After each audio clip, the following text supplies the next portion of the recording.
Last week I made a video called Mike Israel's worst video yet, but by golly, the man outdid himself this week. This might be one of the most hypocritical videos he has ever made. He contradicts his own lived experience in this one, and of course uses a BS study to try to prove his point. But of course, we're gonna dismantle all of that here today, Zoorplings. The video is called Is Gaintaining Dead? New study. You know, because in the science-based lifting world, one study can just kill years of proof, because that's how science works apparently. So let's get into it, Zoorplings. Also, I'll be using some gameplay throughout this video because over the past week I was building a gaming PC, so now I need to use that and the games so I can write it off on taxes because it's technically used for work. You know how it is. Don't hate the player, hate Mike Israel. So let's jump into it. The bulking adds muscle and fat, the cutting reduces away the fat, and pretty much only the fat if you cut moderately, and that means you keep all the muscle, and then you just repeat that process, and you make long-term gains. Just buy low and sell high ass explanation. I like that in his example, he gained way more fat than muscle, and this is just the lived experience of any normal person that has done a bulk,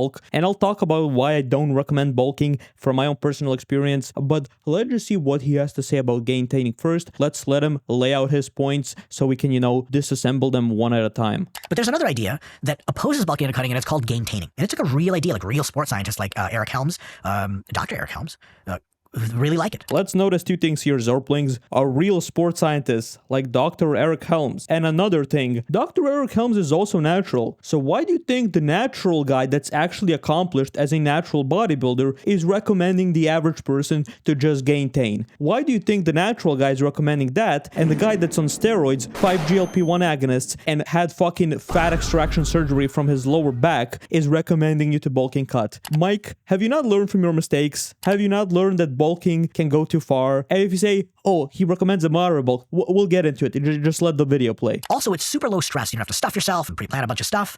Just shooting for maintenance is just awesome, and it's got that built-in pulsatility. You actually want that, so you're good to go.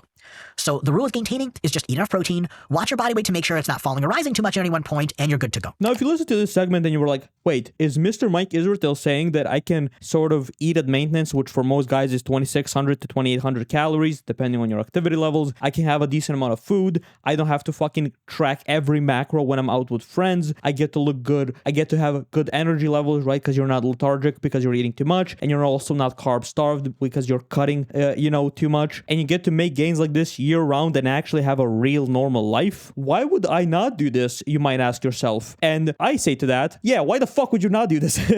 It's just the better option. But let's see what Mike has to say about bulking and cutting. You know, maybe this new study, maybe his knowledge as a fucking fake doctor is gonna blow my mind here and make me switch. You know, let's give him a chance. Let's hear him out, boys. But bulking and cutting have a big theoretical advantage in the long term over gaintaining. Gaintaining has a big built-in assumption compared to bulking and cutting. The assumption of gaintaining is that building muscle and losing fat are roughly as easy/difficult as one another.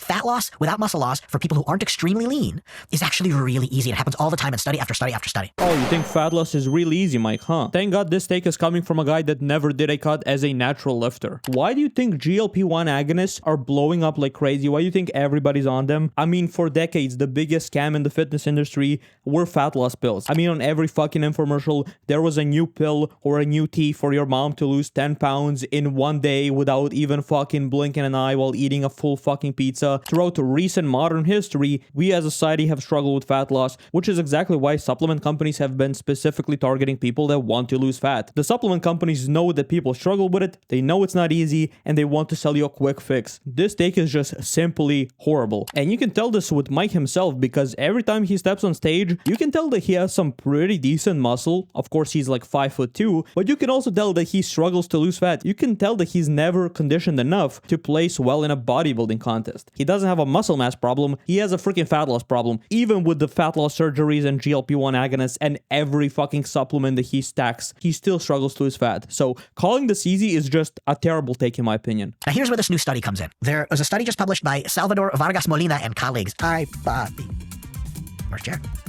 Probably out there. If that's a female, no, Salvador, maybe not. Anyway, I don't know. Latinas, insert joke here. Great job at being professional and not sexualizing your colleagues in the field of research and science. You can see why this guy makes YouTube videos and doesn't do any actual studies. Well, that and he's actually incompetent if you read his PhD. Also, Dr. Salvador Vargas Molina is a dude. So yeah, let's just move on with the video, bro. They looked into this directly with their recent study at two groups. One group did a 10% calorie deficit and the other did maintenance, both trained and ate well for 10 weeks. They trained hard for 10 straight weeks. So one had a deficit, one had maintenance, everything else was the same. The maintenance group gained like 2 pounds of muscle and lost about 3 pounds of fat, which is really good, proving, again, illustrating, maybe rather than proving, that gaintaining is absolutely viable. But the deficit group lost 6 pounds of fat, double the fat of the maintenance group. And check this out.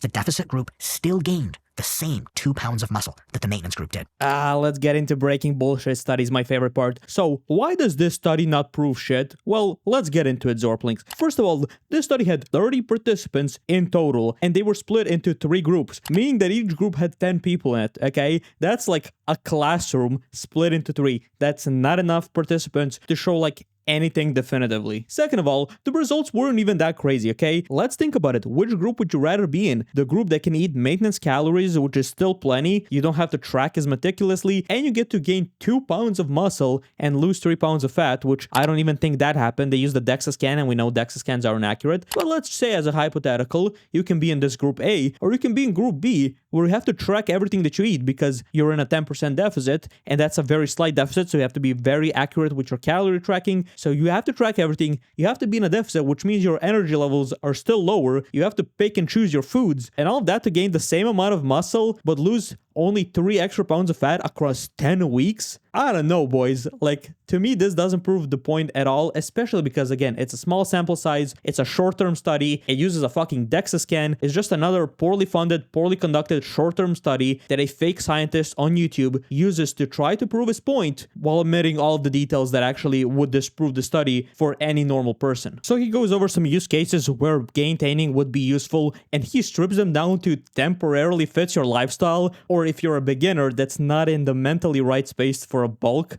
Like, what the fuck is this? Temporarily fits your lifestyle? Regular people have a lifestyle, dude. They work, they have friends, they have family, they have loved ones. Mike, they can't just be bulking and cutting all the time. Temporarily fits your lifestyle is just the entire lifestyle year-round for the average person, okay? What the fuck?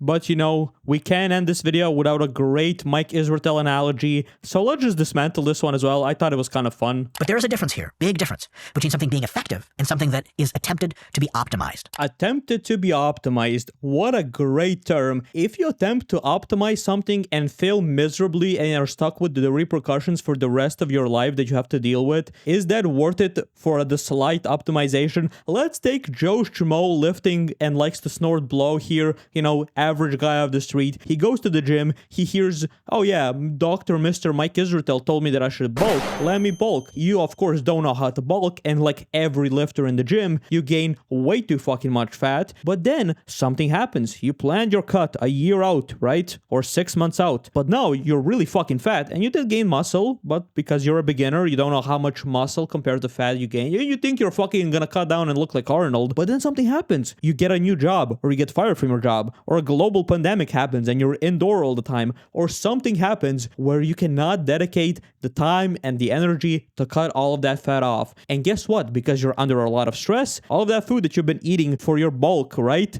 is now comfort food. So you gain even more fat, okay? Yeah, you're eventually gonna start the cut, you know, once you figure out life and once, you know, things become less stressful. But that never happens because food is comfort and food is addicting, especially delicious food. So you just end up being the fat guy that lifts, okay? You end up being Mike Israel before he started taking steroids, basically. This happened to literally every single person that, like, started lifting. I mean, I remember back in the day, Omar Isuf made a video on this. I came home from the university, my mom called me fat. That's when I realized I got fat, and that's when I'm like, you know what, I want to bring back the aesthetics. I thought, you know, at the time Arnold was natural, so I thought I was like, you know, 215 and like 15% body fat, something like that. I got it measured. I was in my mid-20s body fat. I decided it was time to cut. I had gained at least 40 pounds of fat over those 7 months. So my cut was very slow. It's kind of arduous. When you don't know how to bulk and cut, you're gonna make mistakes, okay? You're gonna bulk way too much, you're gonna gain way too much fat, and when you're cutting, you're gonna get impatient and you're gonna lose way too much muscle, and you're basically gonna end up worse than if you just main gained. And this happened to me. I was powerlifting, I was bulking, then COVID happened, everything shut down, the gym shut down, you couldn't go outside. I was 240 pounds and I had to cut down to 180, bro. okay? That's a huge cut. That's 60 pounds. And I learned my lesson back then. Just main gain, lift hard, eat well, eat your protein, eat your maintenance calories, and in the long term, do not do this shit, okay? But let's get into Mike's analogy because, you know, it's not a Mike Israel video without a fucking crappy analogy. A Corvette is faster than a Chevy Malibu doesn't mean that a Malibu literally can't get you to the store to get what you need from the store. Yes, great analogy, but just like for most people, driving a Malibu is way more practical day to day because it consumes way less fucking gas and gas prices are absurd nowadays. It's much easier to park, it's much easier to maneuver, it has a lot more space to pick up stuff and carry people. It's just a better daily driver than a fucking Chevy Corvette, okay? This is again why you should main gain and not bulk and cut. Zorplings, watch this video here where we go over Mike's cutting diet because yeah, the guy that's telling you to cut doesn't even know how to cut, so you can watch that. It's a pretty fun video, and I'll see you Zorplings in the next one. Zorp out!